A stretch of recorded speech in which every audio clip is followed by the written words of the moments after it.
ప్రస్తుత రాజకీయ పరిణామాలు మస్తుగా మారుతున్నాయి. కాంగ్రెస్ పార్టీ ఎలక్షన్ల గెలవగానే బయట పార్టీలలో ఉన్న లీడర్లంతా కాంగ్రెస్ పార్టీలకి దునుకుతున్నారు. అంతేకాకుండా నిన్న ఢిల్లీ నుండి ఈడీ సార్లు వచ్చి కవితక్కని అరెస్ట్ చేసి ఢిల్లీకి పట్టుకొని పోయిండ్రు. ఇవాళ బీఎస్పీ పార్టీల నుండి ఆర్ఎస్ ప్రవీణ్ కుమార్ సారు రాజీనామా చేసిండు.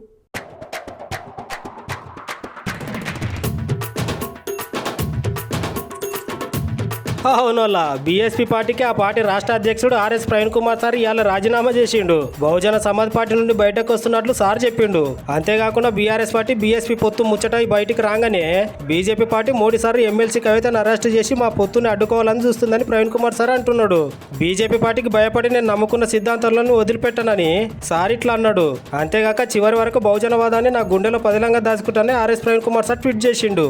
భారత రాష్ట్ర సమితితోని మేము పొత్తు పెట్టుకున్నాం. వారు మాకు 2 సీట్లు కేటాయించడం జరిగింది. బహుజన్ సమాజ్ పార్టీలో చేరినా కూడా ఎలాంటి రాజీపడని పోరాటం నేను సాగించి పార్టీ భావజాలాన్ని నేను గ్రామ ప్రజల్లోకి రాష్ట్ర ప్రజల్లోకి మోసుకొని పోయినా. కానీ అలాంటి వ్యక్తిని నేను ఒకసారి ఒక పార్టీ రాష్ట్ర అధ్యక్షుడిగా మాట ఇచ్చిన తర్వాత ఈ బీజేపీ చేసే కుట్రలకు బీజేపీ రాజ్యాంగాన్ని రద్దు చేయాలన్న కుటిల పన్నాగాలకు తలొగ్గి నేను చేస్తే ఈ దేశంలో బహుజన ప్రజలకు నేను అన్యాయం చేసిన వాడిని అవుతా. అందుకొరకే నేను ఈరోజు రాజీనామా బహుజన్ సమాజ్ పార్టీ సభ్యత్వానికి నేను రాజీనామా చేయడం జరిగింది.